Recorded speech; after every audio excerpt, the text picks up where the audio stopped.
Hi YouTubers, what we are going to do today is we are going to take some stickers and turn them into magnets. I was given a bunch of stickers, I didn't want to waste them, so I thought we could turn them into magnets today. We'll be doing that with the Pixscan Mat. Pixscan Mat works a lot like print and cut. You'll see the registration marks.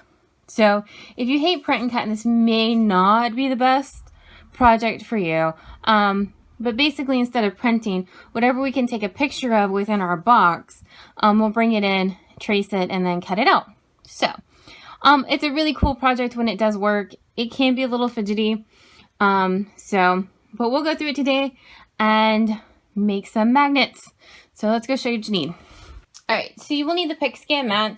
It's a specialty mat you would need to buy. I found this on Amazon. It's about $11. I've actually had it quite a while. And then these are my stickers. I'm pretty sure you can find them on Amazon.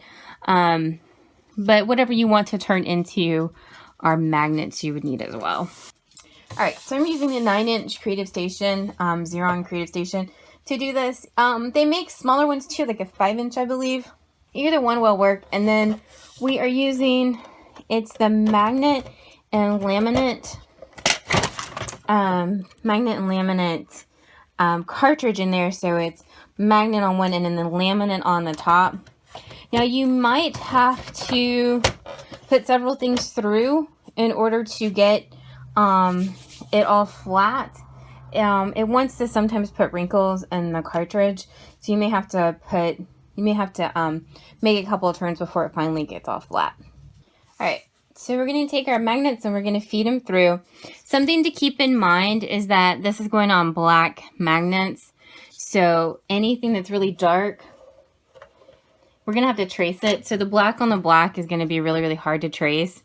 So keep that in mind when you're picking out whatever it is you want to turn into magnets. Because unless you're really, really good at tracing, it makes it really tricky.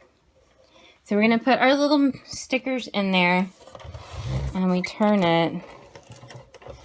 It comes out the other end. And then I've been able to get about 2 rows in.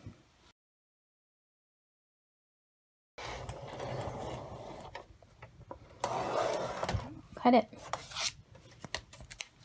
There we go. There's our stickers on magnet paper. Since this is a cold laminate, it's not the most secure stuff in the world, so I do like to burnish it down on top. That way, and a little extra insurance. And then what we're going to do is we're going to put it on our mat, and then we're going to take a picture of it. So you need to make sure that it's inside your square. So I can't show you this part, but what you're going to want to do is from up above, take a picture. No slanted and no shadows, because like I said, we're going to have to trace it. But a straight up picture, making sure you get the whole mat in the picture. And then you're going to send it over to your computer, either via email or one of the drop boxes.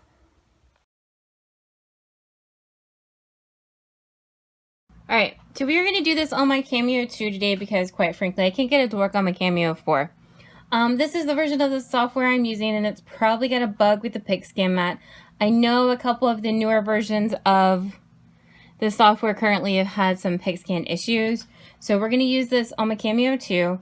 Also, this is why you never get rid of your old machines. Sometimes they're better than the new ones. But it's just probably a bug that they're going to work out eventually. So this will work on any of the machines if there's not a bug, and it'll all work the exact same way.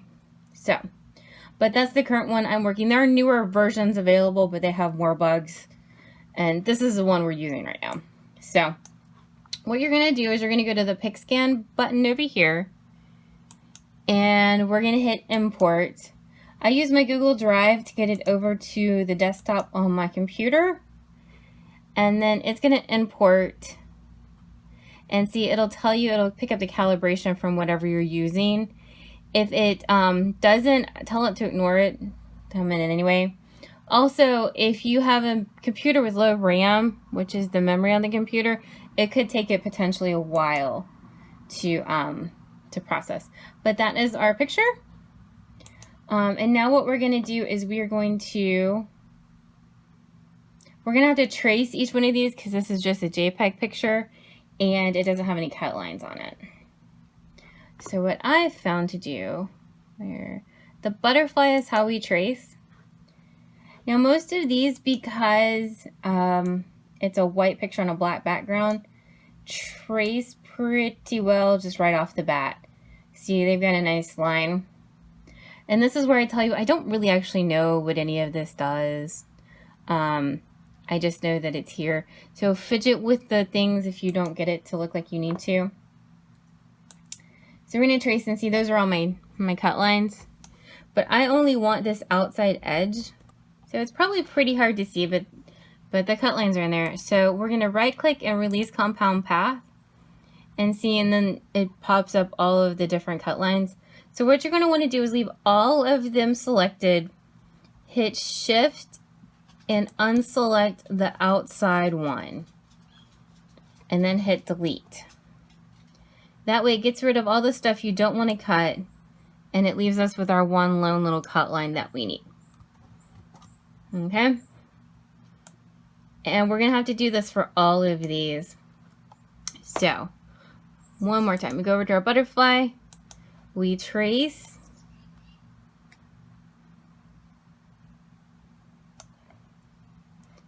and then see, it gives us our solid fill. So we're going to trace. We are going to right click and release compound path. We're going to hold the shift button and click this one outside line to unselect it so we can delete everything else.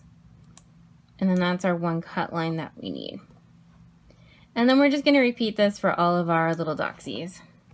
Alright, so when I was tracing on my little doxies, this last little one, it's trying to trace some of the reflection too. And so when you double click on it, it brings up all the little points and point editing. So you can come in here and double click and then hit delete. And it will delete some of your points. And you can also move them around. Now do understand this is not an exact science, and probably you're going to be able to see a little bit of the black from the magnet when this cuts.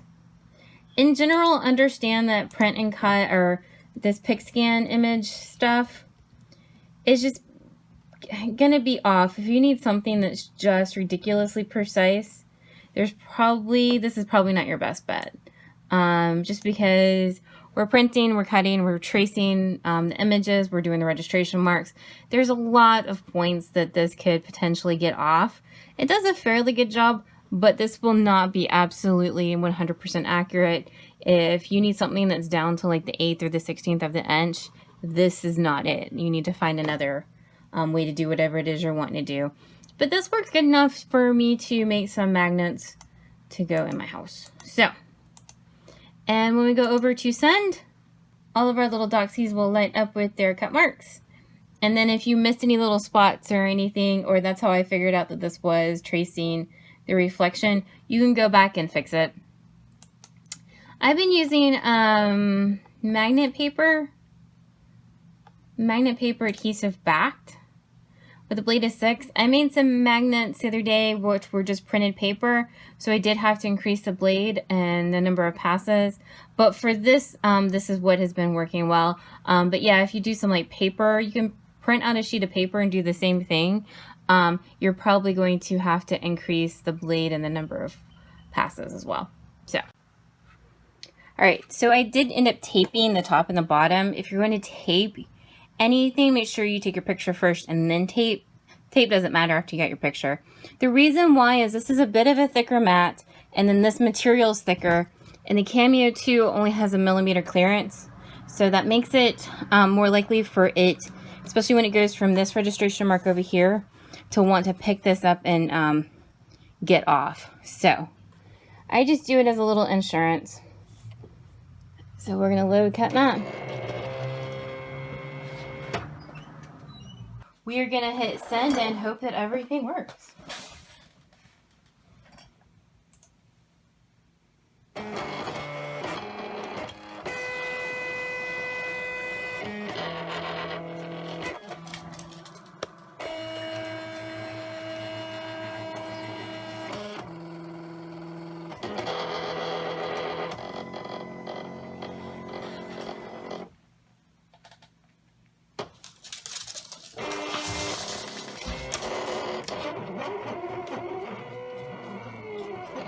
right, so we're done cutting.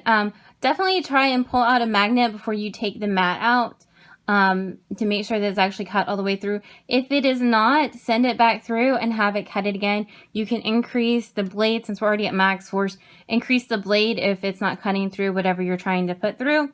Or you can try just doing some more passes based on how much it didn't cut. And they may stick a little bit, but they pop out pretty quick. You may have to be a little gentle with them. And this is something I did want to show you. See how it's not perfect. It's not perfect. And like I said over there, it's because we're taking pictures of it, we're tracing it, and then the machine's having to read the Pixscan Mat. So it's not perfect, and it's not going to be. It would be the exception if it's perfect rather than the rule. So just know that this is kind of have to go with the good enough. It's good enough. I saw some lady in a group once really upset because the cutting was an 1/8 of an inch off. Know that if that's what you need, this isn't the best way to do it. These for magnets for my craft room are great. I love this. You can also use it to cut fabric out. Take pictures and cut like specific like appliques of fabric out if you wanted to do that too. You can also use it to cut scraps or turn stickers into magnets. But anyway, I hope you liked our little video. If you have any questions, let me know down in the chat and I'll do my best to answer them. Thank you.